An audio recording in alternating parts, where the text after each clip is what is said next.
Hello everyone, welcome to this video tutorial on for loop in MATLAB. Generally, for loop is used when we have to do a iterative procedure or repetitive procedure, or we have to execute certain amount of code repetitively, but the condition is that we should know what are the number of iterations we have to perform, or how many number of iterations we have to perform, how many times we have to do repetitive procedure. Then and then only we can use a for loop in any programming language. So these are the learning outcomes of this video. After this video, you will be able to understand the fundamental structure and purpose of for loops in MATLAB programming.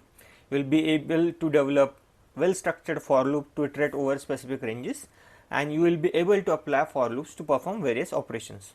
So let's go to the structure. So this is the structure for a MATLAB for loop or any general for loop. I'll change to the, yes, it is pen. So we start with defining the range, and we generally define it using a I, where I is called as loop index. This I is called as loop index. So we define the first value, the increment, and the last value. Then we select the first value, then we apply this first value, or we perform the operations for the first value body of on the body of the loop. Okay, then we go to the end of the loop and we check, is this value, the current value, is the last value of this loop index. If it is yes, we end. If it is no, we go and we perform an increment in the current value, so by the increment given here, and we again perform this body loop operations. So the structure is like that. For I, that is index, loop index, I will say the starting point of the range. Let's say first, I will write first point, then we have to assign increment as well, then end or last. I'll write this as a last value of the range. Then we have to write the loop body. A set of instructions we have to perform again and again, and loop ends with end. Okay, so this is the general structure for a for loop in MATLAB. It starts with a for keyword. All the alphabets are in lowercase alphabets. Okay, then this is for I, that is index variable. You have to write the first term where we have to start, increment, and last term. So if let's say I'll write it, if you have to increment, perform increment with 1, you need not to assign an increment value. Let's say 0 is to increment by 1 is to 10. So it will iterate from 0 to 10 with the increment of value 1.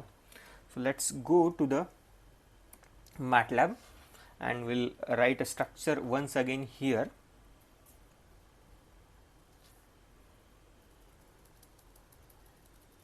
Starting from, so it start with the for keyword, then index variable I is equal to, I will give value 0 is to 1, that is increment, and 0. Okay, then we have to write the body. Now here what I will do, I will just print I, that is index variable, and will end the loop. Just for understanding, we will just run this thing.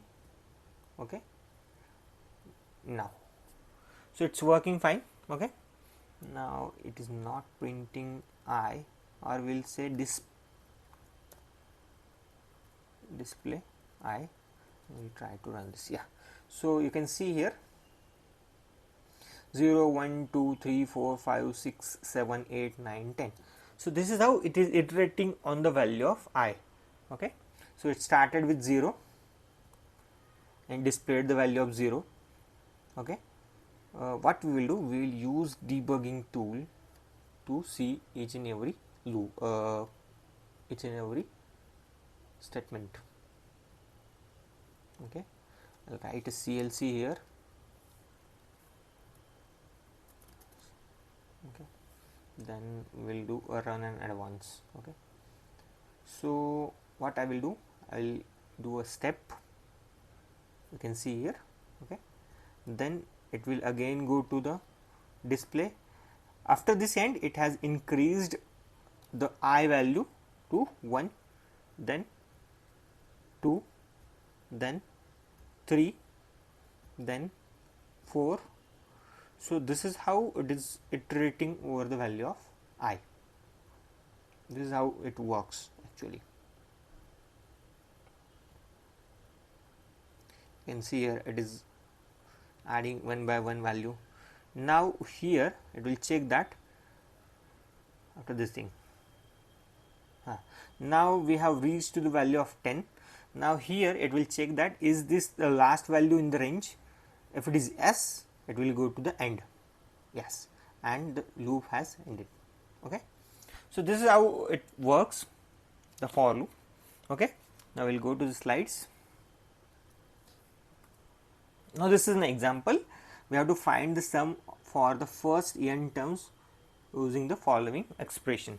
Now first what we will do, we'll try to write this expression, that is minus 1 raised to k into k divided by 2 raised to k. Okay, so here I'll write the expression exp. Expression is equal to minus 1 to the power k. Okay, and what we have to do, we have to multiply the whole value with k star k. Okay, then what is the last thing, we have to divide the whole numerator with 2 to the power k. Yeah, that's it. That is the expression. Now what we have to do, we have to use for loop. Now we'll do this thing for I is equal to 1 is to k, and now we have to find the value of sum. So what I will do, initially the value of sum is 0. Okay, initially the value of sum is 0. Then for I is equal to 1 is to k, we have to find the sum is equal to sum plus this exp expression. Okay, then end.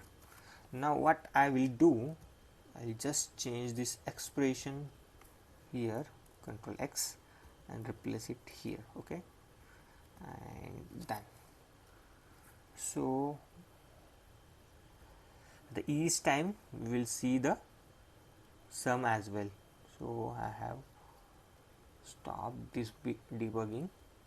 I'll remove this check and I'll apply this check here, and what we'll do, we'll do a segment or section. Now we have this thing. Okay, 1 for 1 is to k, sum is equal to sum. Now what are the errors? Invalid syntax. Sorry, so k is equal to, and I have to write n here. So we'll define the value of n. So n is equal to, let's say, first 2 terms. Okay, so it will work on 1 is to 2, right? Okay, so we'll do this thing, run section. Now value of n is 2. Okay, what we will do, we'll stop it here, and also display value, we display the value of k as well. So for each k we'll get the sum. Okay, and then a run section. So this n is equal to 2, value of k is equal to 1, and we'll click on this step. It is calculating the sum minus 0.5. Then we'll go to the display, k is equal to 2 and the value is 0. So this is how it is calculating the sum. Now what we'll do, we'll stop this thing and we'll do this for first 10 values and display k on this section. 2 million fragment, we'll keep this as it is. Display k or f print f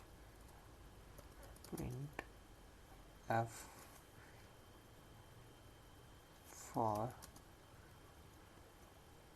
value of percentage d, that is k, and we'll run this section. Now this will work. Oh, okay.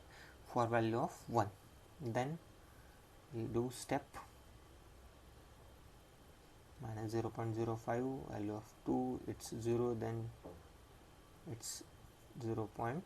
Minus 0.37, then for value of 4 is minus 0.125,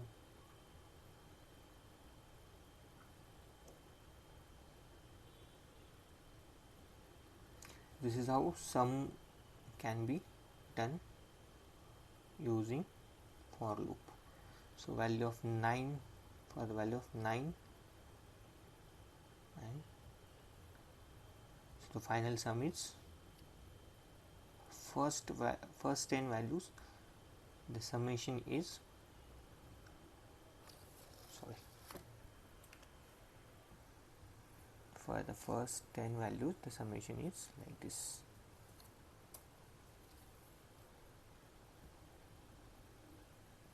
Okay, and if we'll press step here, it will go out of the loop because we have reached to the n is equal to 10. That's it. This is how the for loop works. Now we'll also solve one more problem of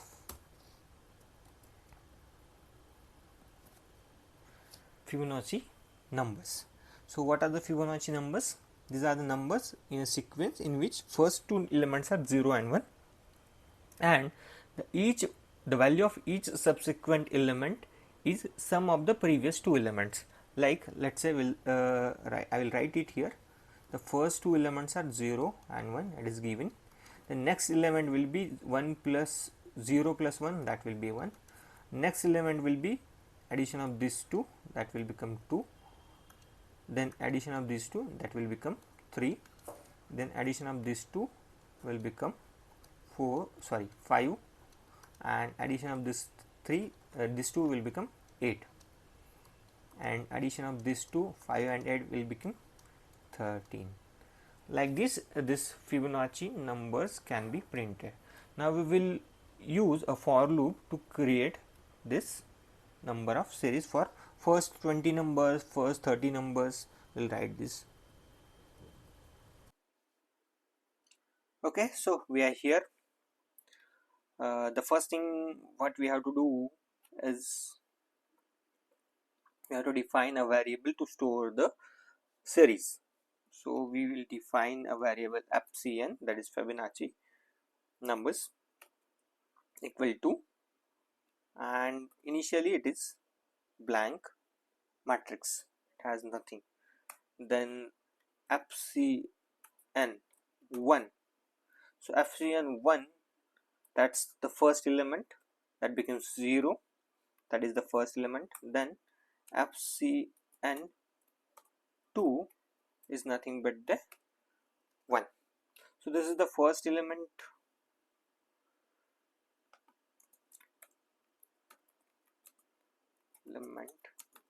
in FCN, and this becomes the second element in FCN, and for the time being this is also a last element, also a last element. I'm writing in short element, let it be like this. Okay, so why I'm calling this as the last element, what I will do, I'll run this first, then I'll explain. So for this time, at this particular time, FCN is a vector of two elements. 0 and 1, being 0 being the first element and 1 being the second element or the last element. Or I'll show you how I'm saying this as a last element, FCN. I'll write AND here. It will only give me the value 1. Okay, so if I'll run this again in a new cell,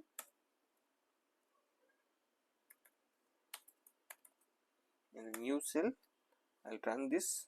So FCN AND is nothing but the 1. And what is 1? 1 is the second element in the FCN. Why I am telling this? This is very important for the building a for loop. Now we will start writing the for loop. Now if we have to print the first n values, n is equal to, let's say 20. So print first n values. So for I is equal to 1 is to n, for I is equal to 1 is to n. But now if we have to print first 20 value, let's say first two values are already defined, so we will minus 2 from the n, and now we will get the remaining values, because we already have defined value 1 and value 0, that is first and second element of the series. Then we will, if we have to print first 20 values, we will iterate over the 18 numbers only. Okay, then what we have to write now for this thing, just understand. Now we have to add element number 3, and which is the sum of FCN 1 plus FCN 2. Okay, so the element number 3 is nothing but the sum of FCN 1 and FCN 2. But it will only work for element number 3. What is for element number 4? Element number 4, we have to write this like this. 4, then this will become 2 and this will become 3. So if we have to do it manually, we have to write for each and every element like this. But there is a trick. What is the trick? We'll use this FCN AND. Now I'll delete or comment this thing. Okay, so FCN 2 is nothing but the AND. Okay, so FCN 1, FCN of 1, index 1 is nothing but the AND minus 1, and 3 is nothing but the AND plus 1. So this FCN AND plus 1 will add a new element in the series FCN, and it is of FCN AND, that is the last element of the series, plus second last element of the series. Now what I will do, I'll add a check mark here. Okay, and for, let's say we'll print it for first 10 values only. Okay, so we'll run this section. Now we have this FCN AND is 1, and for first 10 values do continue. So we have first value, second value and third value here. Okay, then AND, sorry, step. So for the fourth value it is 2, that is 1 plus 1 is 2. Here this 1 plus 1 is 2. Okay, then here again we are getting new values. You can see 0, 1, 1, 2, 3. So 3 is new value, which is a summation of 1 and 2. Like this we will get up to 10 numbers in a Fibonacci series. So the 10th number is 34. So this is how you can use a for loop to print the Fibonacci series. Now if you want, you can print first 30 numbers as well. Okay, so you just have to change this n is equal to 30, and what you can do, you can just run this cell like this. So we have the first 30 values here. Yeah, so what it did, it is added to this previous 10 values. Now what we have to do, just run this cell once again, control X and control V, and yeah, so we have to do this once again. So and then we will get only 30 values. Now if you have to see this 30 values, then you must go to home, layout, and 3-column layout. Yeah, so we have this values here, or I'll set it to 2-column default. Yeah, so this is the Epsilon 30, and we have all these 30 values. So the third value number 30 is 5 lakh or 5,14,229. Okay, so that's it from my side in this video. We'll meet again. Till then, thank you. Please like, share and subscribe to the channel. Thank you.